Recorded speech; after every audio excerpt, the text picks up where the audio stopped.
ఇక్కడ వాక్యం ద్వారా దేవుడు సెలవిస్తున్నారు, మాంత్రికుడు మేమే ఫస్ట్ నమ్మలేదు. నిజంగా మాంత్రికుడు ఉంటున్నారు, మంత్రశక్తి ఉంటుంది. ఎందుకంటే ఇది అన్ని జూటా మాట, అబద్ధాలు ఆడుతున్నారు. మాంత్రిక ఏముండదు, దయాద్భుతాలు ఏముండదు. మాత్రం నా మీదే మంత్రాలు జరిగింది. ఎప్పుడు నేను అన్నలు ఉన్నా బ్రాహ్మణ్ దాంట్లో, అంటే కనీసం 30 సంవత్సరం కింద. అప్పుడు కూడా నేను నమ్మలేదు. నేను అనుకున్నా నా లోపల ఏదైనా బలహీనత ఉండొచ్చు, నాకు ఏదైనా ప్రాబ్లం ఉండొచ్చు, దానివల్ల నాకు ఇట్లాంటివి జరుగుతుంది. మాత్రం నేను దేవుల్లో వచ్చినప్పుడు నేను నమ్మిన. దేవునికి స్తోత్రం, హల్లెలూయా. దేవుని నమ్మిన తర్వాత నాకు తెలిసింది నిజంగా మాంత్రిక శక్తి ఉంటుంది. ఎందుకంటే బైబిల్లో ఉన్నది కదా, బైబిల్లో ఏమేమి ఉన్నది అది ఖచ్చితంగా జరుగుతుంది.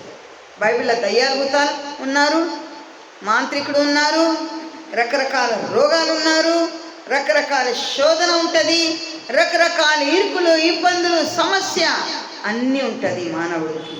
ఎందుకంటే ఈ సమస్య, ఇబ్బందులు, ఇరుకులు, బాధ, శోధన, వేదన, కీడ్ ఎందుకు వస్తుంది? దేవునికి స్తోత్రం, హల్లెలూయా. ఒక క్వశ్చన్, ఎందుకు వస్తుంది? ఒక్కొక్కసారి మన పాపం వల్ల వస్తుంది. దేవునికి స్తోత్రం, హల్లెలూయా. ఇంకా రెండో మాట, మొట్టమొదటి మాట మన పాపం వల్లే, రెండో మాట మన తరతరాల వాళ్ళు చేసిన పాపాలు, దానికి మన మీదికి శిక్ష వస్తుంది. దేవునికి స్తోత్రం, హల్లెలూయా. ఒక చోట వాక్యంలో ఉన్నది, అది మా పితరులు చేసిన పాపం, వాళ్ళు ఏమైపోయిందా? చనిపోయిందా? మాత్రం దానికి శిక్ష మేమే అనుభవిస్తున్నాం. దేవునికి స్తోత్రం, హల్లెలూయా.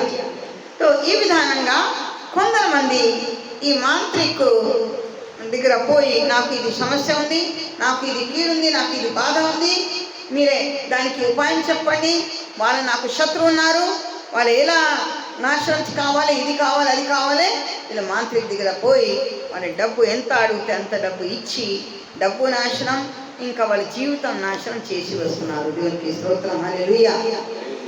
ఎందుకంటే ఈ మంత్రిక శక్తి ద్వారా మనం ఎవ్వరికి అన్యాయం చేసిన ఎడల ఒక్కరోజు మనకి అన్యాయం జరుగుతుంది. దేవునికి స్తోత్రం, హల్లెలూయా. ఇక్కడ నేను హిందీలో చదివి తెలుగులో చెప్తా. परमेश्वर पौलुस के हाथ से सामर्थ्य के अनोखे काम दिखाता था. దేవునికి స్తోత్రం, హల్లెలూయా.